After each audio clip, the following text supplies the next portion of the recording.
Et ça y est, ça commence les amis. Comme je vous avais dit, le mercato hivernal de la Juventus va commencer même avant son début officiel le 3 janvier et on va discuter dans cette petite vidéo. Comme d'habitude, buongiorno tifosi, c'est ma punchline de début. J'ai même pas fait attendre, je voulais vous faire une vidéo sur les sénateurs, une autre sur les, disons, les sacrifiables, ceux que l'on pourrait éventuellement sacrifier, mais les nouvelles commencent à sortir et vu les journaux qui les ont écrites, on peut commencer à penser que c'est des nouvelles un peu sérieuses, donc on va commencer à parler. Et ces deux nouvelles, c'est Gazzetta dello Sport qui nous les amène dans son édition d'aujourd'hui. L'une regarde l'offre hypothétique que la Juventus a commencé à formuler au Sassuolo pour ramener Scamacca à la Juventus, et l'autre, ça serait, disons, une petite marche arrière de la Juventus sur le renouvellement de Paulo Dybala. Donc on va traiter ces deux arguments là. Et je vous propose de partir par le renouvellement de Paulo Dybala. À aujourd'hui, l'effet de l'amour, ça a un scénario beaucoup plus simple que toute l'histoire du renouvellement de Paulo Dybala, qui a connu des hauts et des bas, on n'en parlait pas pendant des mois, et puis maintenant c'est revenu avec la nouvelle dirigeance, ils ont recommencé à discuter, à trouver une simili-entente, qui était trouvée dans une package de 10 millions, 8 fixes plus 2 variables, qui progressivement, dans les 5 ans de contrat qui ont été promis à Paulo Dybala, aurait augmenté avec des bonus liés à ses performances athlétiques, donc ses présences, ses buts, voilà, non pas d'objectifs d'équipe, mais des objectifs personnels liés à sa performance. Jusqu'à 12 millions, c'était ça l'accord qui était trouvé. Et qu'est-ce qu'on attendait pour ça? C'est que Jorge Antunes soit certifié conforme par la FIFA pour être agent de Paulo Dybala, parce que jusqu'à maintenant, c'était pas le cas. À partir de là, donc les médias nous disaient depuis des mois et des mois, c'est presque fait, il manque juste la signature, c'est une formalité, patati patata. Chose que c'est peut-être toujours vrai, attention. Donc moi ce que je vous dis, c'est que je vous dis toujours que les nouvelles sont à prendre toujours avec des pincettes, parce que on ne sait pas qui a sorti, si ça a fuité de quelque part, ça a bien dû fuiter des personnes qui en sont responsables de renouvellement. Donc soit Jorge Antunes, côté Dybala, soit la Juventus. Donc pourquoi on nous dit ça aujourd'hui? Mais déjà, partons de ce qu'on nous dit. Aujourd'hui, Bianchini, sur la Gazzetta dello Sport, nous dit que le renouvellement de Dybala est remis en question par la Juventus, qui voudrait plutôt aller sur une formule différente, non pas 8 plus 2 qui monte jusqu'à 12 avec les bonus, mais d'aller sur un 6 fixe plus 4 en bonus, qui est une formule qui, par exemple, dans la Bundesliga, se fait beaucoup. En Bundesliga, beaucoup du salaire du footballeur et la partie fixe est moindre par rapport à celle qui est dans les autres pays, et la partie bonus, elle est plus conséquente. On arrive à des choses comme 50-50 fixes variables. Et je trouve que c'est une bonne formule, honnêtement. Donc la Juventus proposerait pour le contrat de Dybala cette nouvelle formule. 6 fixe et 4 variables. Donc que vous soyez pro Dybala ou contre Dybala dans cette discussion, c'est vraiment anecdotique. On peut aimer le joueur, on peut ne pas aimer. Moi-même, je suis assez mitigé parce que oui, c'est un joueur très technique qui me plaît beaucoup. Quand il touche le ballon chante, j'aimerais dire. Par contre, c'est vrai qu'il est souvent absent, et comment tu peux construire une équipe autour de Dybala, qui est un joueur hyper contraignant au niveau tactique? Avec lui, le 4-3-3, ça réussit mal. On le voit plus dans un 4-2-3-1 ou dans un 3-4-1-2. Donc voilà, c'est vrai que c'est un joueur problématique à placer sur le milieu de terrain. Et puis quand il te manque, t'en as pas un autre qui le remplace. Il n'y a pas un joueur qui a ces caractéristiques aujourd'hui. Donc voilà, aujourd'hui, Dybala a été investi du côté chevaleresque, que je vous disais l'autre fois, par Massimiliano Allegri comme étant le futur de la Juventus. Mais ce fait que la Juventus veut renouveler, aujourd'hui, ça me pose un peu un problème, parce que c'est comme si je te disais, toi, demain, je t'embauche en CDI avec un salaire de 60K, et puis que jusque quelques jours avant ta signature et le commencement de ton contrat, je viens, je dis, ah ben par contre, je peux pas 60, faisons 50, on n'est pas comme avant. Non, ça se passe pas comme ça. On ne traite pas les gens de la sorte, déjà j'ai envie de dire, et puis bah, si c'est vrai, c'est peut-être qu'il y a aussi un changement dans la perception que la société a de Paulo Dybala. Et on va joindre les bouts de cette discussion avec celle de Scamacca plus tard. Je vous promets, les deux choses sont reliées, je vais vous formuler une réflexion que je me suis faite. Donc aujourd'hui, je répète, on ne sait pas si c'est vrai, c'est bien qu'il y ait la Gazette dello Sport qui nous sort ça, mais dans tous les cas, ça serait remis en discussion et maintenant Dybala devrait théoriquement accepter ces nouveaux termes s'il veut renouveler. Je vous rappelle que dans quelques jours, Dybala il peut aller discuter avec n'importe quel club et il est un free agent à l'été en fait. Il signe à 0 chez n'importe quelle équipe. Voilà, cette situation figée dans le temps. Donc, figée ça dans le temps, Dybala 6+4, la Juventus revient vers lui presque à la signature en changeant les termes, donc figé ça dans le temps. Maintenant, on va s'intéresser à Scamacca. La Juventus serait en train de formuler au Sassuolo une première offre de 35 millions, plus éventuellement des bonus, pour Gianluca Scamacca. Je vous rappelle que on était dans les 35-40 aussi pour Locatelli qui nous venait aussi du Sassuolo. Plus âgé, rôle différent, on est d'accord, c'est pas un rôle qui est censé finaliser autant. Vous vous souvenez, il y a quelques jours, on a analysé un peu Scamacca avec d'autres attaquants et on a vu qu'aujourd'hui, il a joué dans 19 matchs. Il a joué 917 minutes et il a fait 6 buts, là les buts, goal, et ils sont expected buts, expected goal, donc ça serait les buts qu'il était censé faire par rapport à l'endroit du terrain où il a frappé le ballon. Donc par exemple, on va dire, tu le frappes ici, le ballon c'est hyper simple de faire but, donc ça fait grimper le score d'expected goals, et si tu frappes d'ici c'est beaucoup moins probable, donc ton chiffre de expected goal pour ce but-là, il est moindre. Quand tu vas faire une moyenne de tout ça, on va dire qu'aujourd'hui, Scamacca, il aurait dû marquer 4,5 buts par rapport à toutes les occasions qu'il a eues. Donc là où on voit qu'il en a marqué 6, ça veut dire qu'il a été très cynique, il a été très performant devant la cage de but, et ça, il n'y a aucun souci, à admettre que ça peut être un bon joueur. Là où j'ai du mal à accepter les chiffres dont on parle pour lui, c'est le fait qu'il n'ait joué que 917 minutes dans le Sassuolo. Dans le Sassuolo, imaginez à la Juventus. Je vous écrivais il y a quelques jours sur Facebook qu'aujourd'hui la Juventus doit se poser une seule question dans sa recherche d'attaquant. Et cette question c'est, est-ce que ce type-là, que je suis en train d'acheter, est-ce qu'il va mettre sur le banc Morata? Parce que Morata, c'est un joueur qu'on ne va pas renouveler le prêt et donc l'acheter à titre définitif, mais il va partir. Pendant ces 6 mois-là, il nous faut un gars qui nous fait dire, qui fera dire à l'aigle, d'accord, Morata, il est sur le banc, c'est ce joueur-là, mon joueur titulaire. C'est ce type de joueur qu'il nous faut.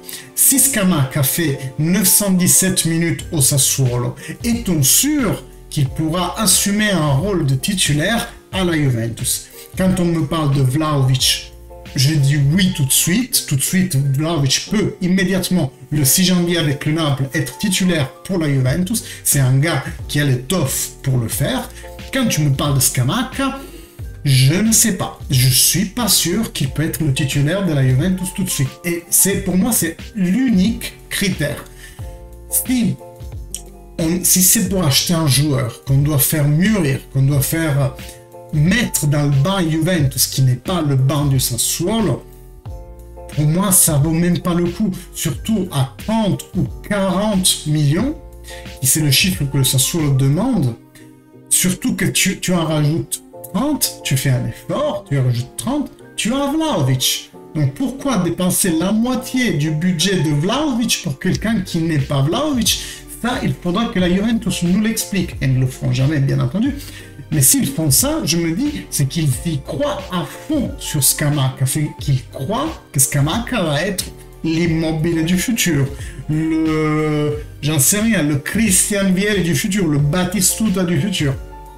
Ils doivent croire que ce buteur-là, la saison prochaine, va nous faire 30 buts. C'est ça. Aujourd'hui, c'est pour le prendre pour pallier à l'absence d'un vrai avant-centre qui t'aide à construire la manœuvre d'équipe. Pour moi, ça vaut pas le coup. Les gars, il y a plein d'avant-centres qui cherchent à se caser en ce moment. Il y a Cavani, il y a Beto, il y a même Suarez, on pourrait dire. Je ne sais pas si on a pris quelqu'un dans le slot extra-communautaire cette année, mais pourquoi pas Suarez pour 6 mois. Il y a Ciccio Caputo de la Sampdoria. Il n'est pas en train de faire une saison extraordinaire. La Sampdoria apparemment voudrait s'en débarrasser. Ben, prends-le en prêt pour 6 mois. Aujourd'hui, je ne vois pas la logique de prendre Scamacca à 35. Et 35, c'est le prix de départ, hein, parce que c'est la première offre. Ça va même monter. Disons 40, allez. Mais je ne vois pas le but de prendre Scamacca à 40 quand tu en rajoutes 30, 40 et tu as Vlahovic. Je ne vois pas. C'est sûr qu'aujourd'hui, le Sassuolo, il te fait un prix parce qu'ils savent que tu as besoin d'un avant-centre. Ils le savent. Et c'est vrai qu'ils te font un prix du fait que aussi, tu es en train de lui prendre leur avant-centre. Je ne sais pas si c'est le plus fort parce que Raspadori, c'est un autre type d'attaquant, mais il est aussi fort, sinon plus fort que Scamacca. Mais tu leur prends pendant le marché hivernal. Donc eux, de leur côté, c'est sûr qu'ils doivent aller chercher un autre avant-centre sur le marché. À le moment, ils estiment qu'aujourd'hui, c'est 35-40. Pourquoi je vous disais que cette réflexion, je la relie à celle du renouvellement de Dybala? Et je vous redis, tout ce qu'on entend en ce moment, tant qu'il n'y a pas l'officialité, c'est à prendre avec des pincettes. Parce que la Juventus sous Scamacca, ça pourrait très bien être la société Juventus qui donne cette fuite, qui donne cette nouvelle à Gazette dello Sport, pour faire bouger la Fiorentina et faire baisser le prix de Vlahovic. Ou le non-renouvellement de Dybala, ça pourrait être un truc pour dire à Jorge Antunes, mec, dépêche-toi parce que sinon on fait rien du tout. Ou encore, ça pourrait être un autre message pour dire au monde entier, ben regardez, nous on n'a pas besoin d'attaquants, donc l'attaquant que je te prends, en fait, je peux très bien me débarrasser de Dybala en même temps, parce que j'ai pas... C'est vrai que la Juventus a beaucoup de monde en attaque cette année, on va pas se le cacher. Donc ça pourrait être tous des messages envoyés et qu'après il n'y ait rien de concret derrière, mais ce qui en met, il y a quand même une réflexion intéressante à faire. Ces deux nouvelles-là, renouvellement de Dybala remis en question, plus on fait l'offre pour Scamacca, on les a eu le même jour ou à 1-2 jours d'intervalle. Est-ce que ça ne serait pas roulement de tambour? Est-ce que ça pourrait pas être vrai tout court et que la Juventus a très bien conscience que si elle met en doute le renouvellement de Dybala, celui-ci ne se fera pas et que donc le joueur va aller à paramètre zéro quelque part ailleurs, mais la Juventus est prête à assumer ses risques et de son côté, on fait ce qu'on peut pour construire l'attaque de demain qui prévoit en janvier l'arrivée de Scamacca et donc on se retrouverait avec une Juventus potentiellement avec un 4-3-3 parce que Dybala à ce moment-là, je ne sais pas combien tu vas vraiment l'employer vu que tu veux construire la Juventus de demain, donc tu passes en 4-3-3. Après, il y a Pogba aussi qui a paramètre 0 et il paraît que la Juventus va aussi essayer de faire rentrer Pogba en janvier. On ne saura pas pour l'instant.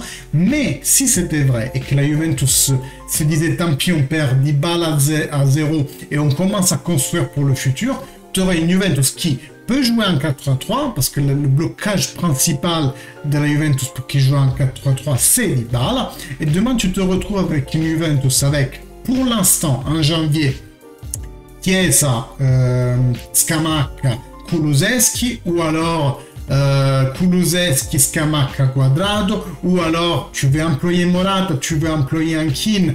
Keane, c'est un attaquant externe plus qu'un avant-centre pur et dur, ben, tu fais un Keane, Scamacca, Chiesa, tu peux composer ces joueurs autour de un Scamacca qui viendrait t'épauler jusqu'à de janvier à juin, disons.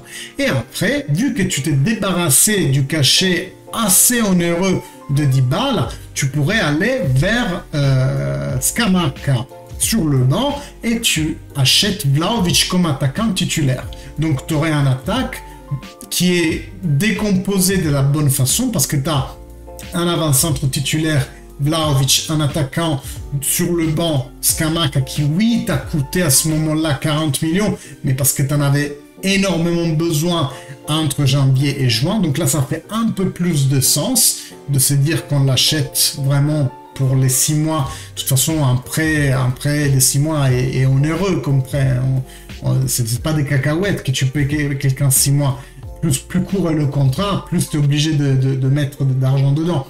Donc je disais, donc tu as 2 avant-centres, un titulaire, un sur le banc, et après les ailiers, tu les composes selon les disponibilités physiques du moment, selon les adversaires. Tu as Chiesa, Kulusevski, Quadrado, Bernardeschi qui se renouvelle, tu as beaucoup d'ailiers, mais il te faut aujourd'hui 2 avant-centres. Donc dans ce sens, les 2 nouvelles le même jour, ça me fait penser à ça, et composer comme ça ferait du sens. Je vais vous apporter une dernière réflexion que j'ai trouvée très pertinente de la part de Kolpogov, qui nous fait comprendre comme quoi, oui, Vlahovic, tu vas le payer 70 ou 80 millions, mais tu dois considérer qu'avec un contrat de 5 ans, vu qu'il demande 8 à 10 millions, en gros, dans son intégrité, l'opération Vlahovic, elle te coûte 150 millions, parce qu'il faudrait rajouter les 8 à 10 fois 5. Plus le prix de sa fiche en fait. Alors que Scamacca, tu le payes 40, par contre tu lui donnes 1 ou 2 millions, vu qu'au Sassuolo il gagne 500 000, déjà il double, il triple son salaire, c'est déjà beaucoup pour lui, et complexivement il te coûte 50. Donc Scamacca sur les 5 ans te coûte 50, Vlahovic te coûte 150, le triple. Et ça, c'est vrai aussi, il faut le prendre en considération quand on voit sur la longue durée. Par contre, les deux ensemble, 200 millions pour 2 attaquants, un titulaire et un sur le banc, est-ce que c'est justifiable?